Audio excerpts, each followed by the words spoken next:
Hey everyone, thanks so much for joining me. So I wanted to talk to you about this supermoon that's happening on April 27th.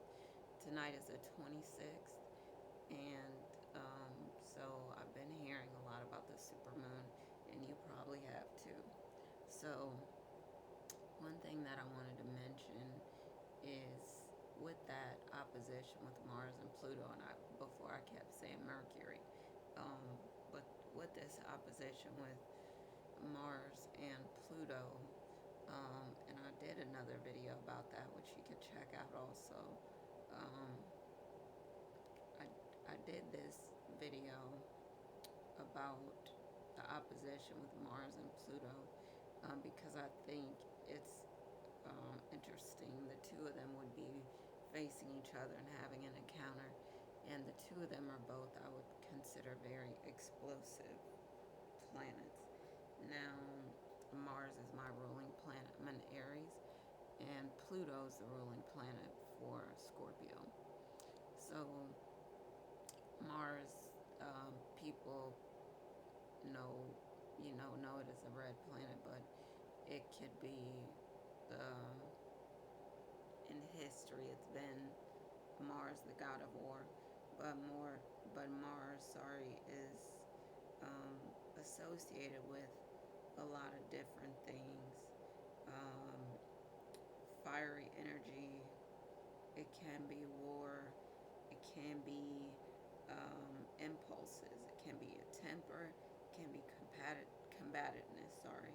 It can be um, being dynamic. It can be forcefulness. It can be a lot of energy, heat, passion, also sexuality, a lot of bloodshed.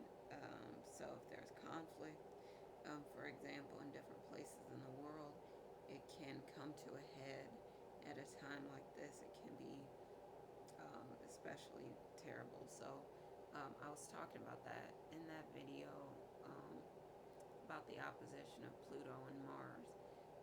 I was talking about this family that I heard about recently, that two of the family members had gotten into it and a weapon was involved, and it sounded like it was pretty bad.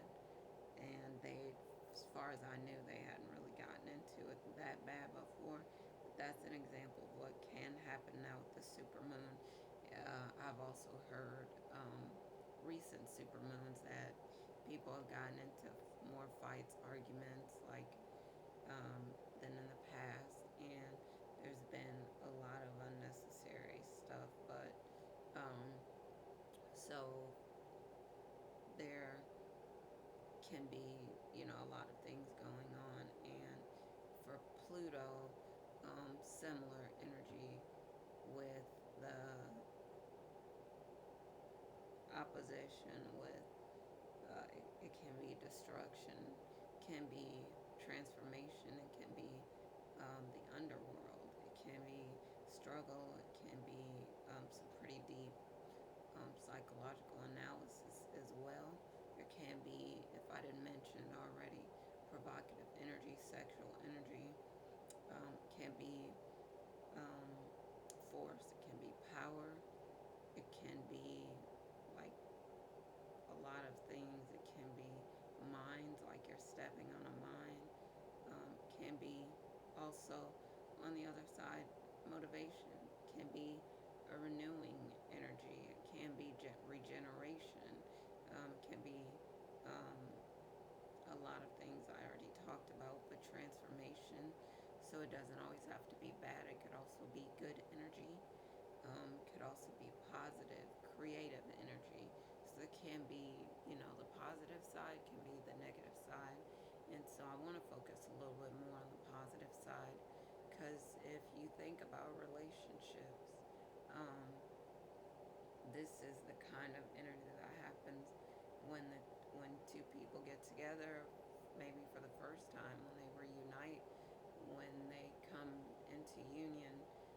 We think about twin flames, and there's marriage, and there's um, a lot of things can happen with this energy. So it can be a very passionate, fiery energy, steamy energy too, and there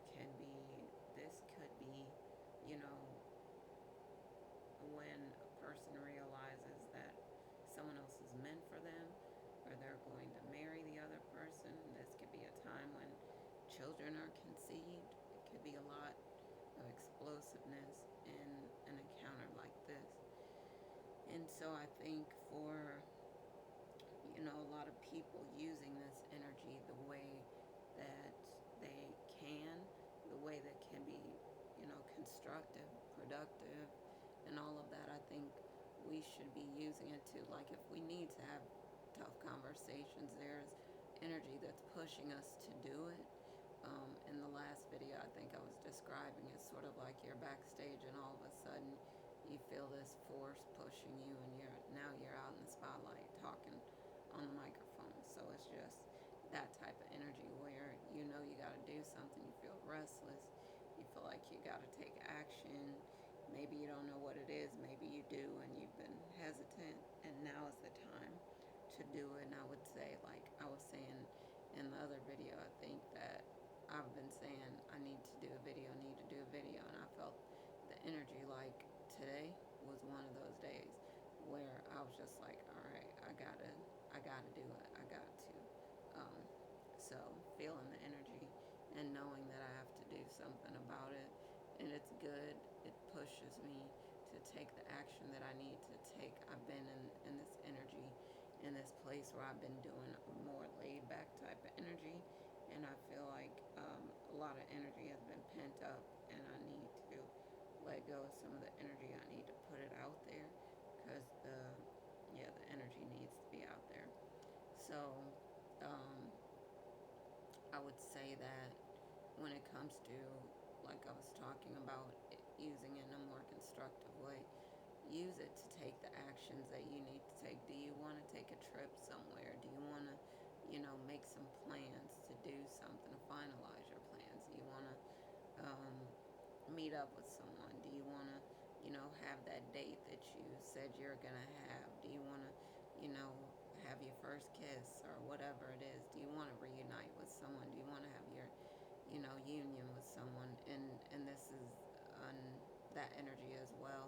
When we think about the divine masculine, or the masculine energy is more action oriented.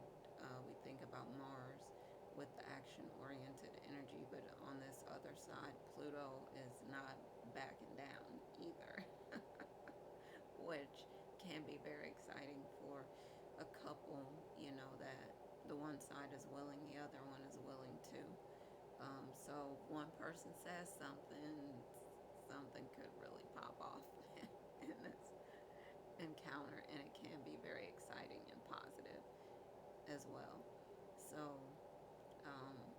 I would say when it comes to relationships, and I want to do a reading on this as well, because I would say it's pretty exciting energy, and I want to ride the wave of it at times. The supermoon energy can be really exhausting as well. We need to keep that in mind. So if we need to meditate, and I'm just putting stuff in here because I know that this type of energy can run away with us, and I know I have this experience. I've had it today. But it's that